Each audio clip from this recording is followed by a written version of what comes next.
Assalamualaikum warahmatullahi wabarakatuh, sahabat RHP dimanapun Anda berada. Jumpa lagi dengan channel yang informatif dan manfaat untuk masyarakat.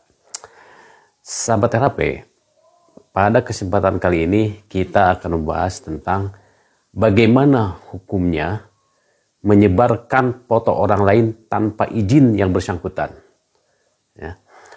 Sahabat RHP, di Indonesia ataupun di belahan dunia manapun, setiap orang saat ini hampir memiliki Android.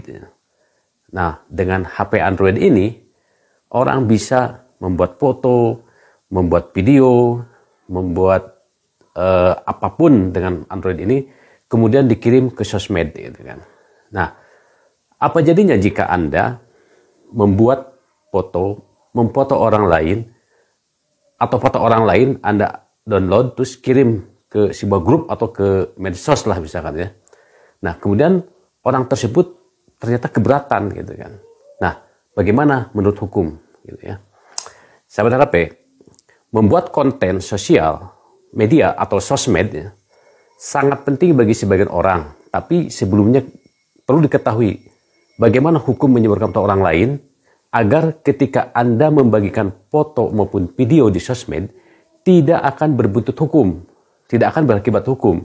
Nah, ada kode etik yang melindungi setiap warga negara dari arogansi tukang sebar foto. Jadi orang yang suka menyebarkan foto itu dibatasi dengan aturan-aturan hukum. Nah, sehingga tingkat penyebaran foto tanpa izin dapat ditekan. Jadi ketika Anda ingin mengupload sebuah foto yang ada orang lain di dalamnya, harus izin dahulu. Atau mengupload foto orang lain itu harus ada izin dahulu. Itu kalau kita bicara soal hukum. Belum banyak masyarakat Indonesia yang mengerti akan hal ini, sehingga dianggap sebagai masalah yang sepele, hal yang wajar ketika seorang mengupload temannya, mengupload orang lain di dalam sosmed gitu kan. Nah, padahal jika orang dipoto tidak suka dengan perilaku Anda, menyebarkan fotonya, dapat saja orang tersebut menempuh jalur hukum karena foto dirinya Anda sebarkan gitu. Nah, jika sudah ada bukti jelas, maka tidak akan mudah bagi Anda menghindari jeratan hukum agar Anda tidak terkena masalah hukum gara-gara membuat konten sembarangan. Nah, kami atau saya akan berikan informasi mengenai aturan negara mengenai hal ini. Nah, ketidaktahuan mengenai hukum menyebarkan foto orang lain di Indonesia sekarang sudah menjadi salah satu negara yang memiliki pengguna media sosial teraktif di dunia. Kekuatan netizen Indonesia memang sudah tidak diragukan lagi, bahkan membuat takut netizen dari negara lain. Nah, akan tetapi, etika dalam bersosial media, netizen Indonesia masih sangat kurang. Terbukti dari berbagai aksi yang dilancarkan di dunia maya. Salah satunya adalah aksi menyebarkan foto orang lain. Nah, foto orang lain tersebut kebanyakan tanpa izin. Nah, kebanyakan pengguna sosial media memang belum memiliki pengetahuan mengenai apa hukum dari penyebaran foto maupun video tanpa izin. Nah, sehingga dengan mudahnya berbagai macam konten di sosmed Anda kirimkan atau Anda buat. Nah, hal inilah yang membuat etika bersosial media netizen Indonesia dikenal kurang bagus di mata dunia dan cenderung asal viral saja. Nah, oleh sebab itu diperlukan edukasi agar pengguna internet tanah air dapat memiliki kesadaran hukum bagaimana berlaku di media sosial. Nah, bagaimana pandangan hukum tentang menyebarkan foto orang lain di media sosial? Nah, bagi Anda yang sering membagikan foto maupun video di dunia maya, mulai sekarang harus berhati-hati. Tidak boleh sembarangan mengupload maupun berbagi, karena bisa saja terjerat hukum karenanya. Nah, sebab ada undang-undang yang mengatur mengenai hal ini. Sebut saja hak undang-undang ITE. Baik undang-undang ITE maupun undang-undang hak cipta. Jadi walaupun Anda yang mengambil gambar seseorang, tetap saja gambar tersebut tidak bisa dibagikan sembarangan di medsos. Karena di dalam adanya undang-undang hak cipta, semua orang banyak memiliki privasi kecuali mereka membagikannya sendiri ke media sosial. Jadi Anda tidak berhak membagikan foto orang lain ke media sosial tanpa izin yang bersangkutan.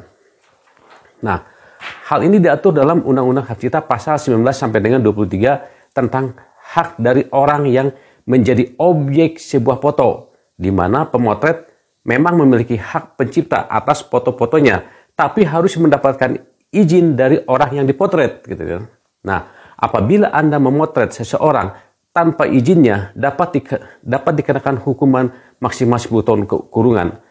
Nah, jika ditambah dengan penyebaran di medsos tanpa izin, dapat menambah hukuman Anda menjadi ditambah 2 tahun penjara dengan denda 150 juta. Nah, adanya peraturan privasi menjaga rahasia dari siapa saja.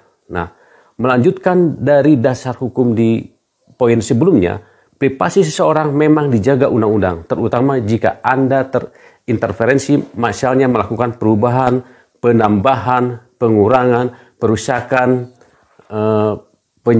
penyembunyian terhadap informasi orang lain. Nah, dalam Undang-Undang ITE pasal 32 tertulis mengenai hal ini, bahwa orang lain tidak boleh menginterferensi. Sekali lagi, menginterferensi bukan mengintervensi ya, beda. Menginterferensi itu mengubah foto, mengedit, dirubah yang foto yang sebelumnya itu sebenarnya bagus, dibuat jelek, kemudian ditambahin, diedit atau dikurangi, itu adalah menginterferensi ya. Jadi jangan terbalik dengan intervensi gitu kan. Nah, terhadap mengintervensi terhadap dokumen atau informasi elektronik milik orang lain, bahkan teman dekat Anda. Nah, teman dekat Anda itu silahkan Anda terjemahkan sendiri ya, apa yang maksud teman dekat itu. Nah, teman dekat Anda sendiri tidak boleh sembarangan menyebarkan foto bersama di medsos.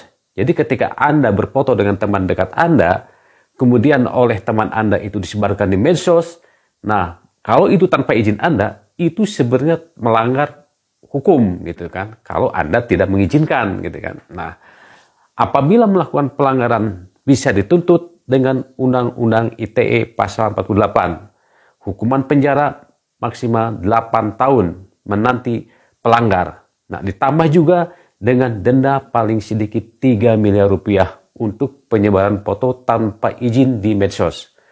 Nah, aturan tentang penyebaran nama baik, menyebarkan foto seseorang itu bisa dianggap oleh si yang disebarkannya itu, yang ada di foto tersebut, itu dianggap menyebarkan nama baik. Nah, dasar hukum lain yang mengatur pelaku tindakan tidak menyenangkan, nah, yaitu menyebarkan video atau foto tanpa izin maupun dalam bentuk foto ataupun video adalah peraturan Undang-Undang ITE. Dalam pasal 27 ayat 2 disebutkan bahwa pelaku pelanggaran dapat dihukum berat. Nah, setidaknya kurungan 6 tahun di balik jeruji menanti pelaku dengan denda paling banyak 100 miliar rupiah. Bayangkan, ini dendanya aja 100 miliar rupiah gitu kan. Jadi Anda atau siapapun itu harus berhati-hati. Ya. Anda benar-benar harus berhati-hati agar tidak melakukan hal ini di media sosial. Nah, selama ini kita, ya mungkin seluruh bangsa Indonesia, seluruh rakyat Indonesia, ketika memoto temannya, kemudian disebarkan di grup, itu hal yang biasa. Dan mungkin teman Anda pun saat ini ketika selama ini ketika fotonya di-upload oleh Anda, mungkin oleh Anda dipoto, kemudian disebarkan di medsos, mungkin bagi teman Anda itu saat ini merasa tidak apa-apa. Tapi bagaimana kalau menimpa kepada orang yang memang keberatan dengan Anda mengambil foto kemudian disebarkan gitu kan.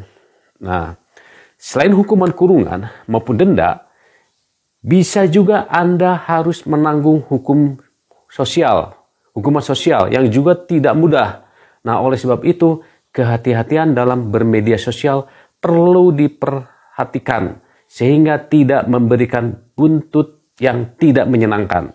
Nah, saat ini, foto atau video merupakan hal yang mudah ditemukan di internet, tapi tidak boleh sembarangan unggah atau membagikannya. Nah, sebab ada dasar hukum menyebarkan foto atau video orang lain yang bisa menjerat Anda karena tidak diizinkan oleh ya oleh orang yang ada di foto tersebut. Karena Anda menyebarkan sembarangan sedangkan dia keberatan gitu. Nah, semoga konten ini bisa memberikan pencerahan pada Anda untuk ke depan lebih berhati-hati dalam bermedsos. Juga Anda mungkin dengan adanya pencerahan ini, kita semua agar berhati-hati, tidak bisa sembarangan begitu saja mengupload foto atau video seseorang ke medsos.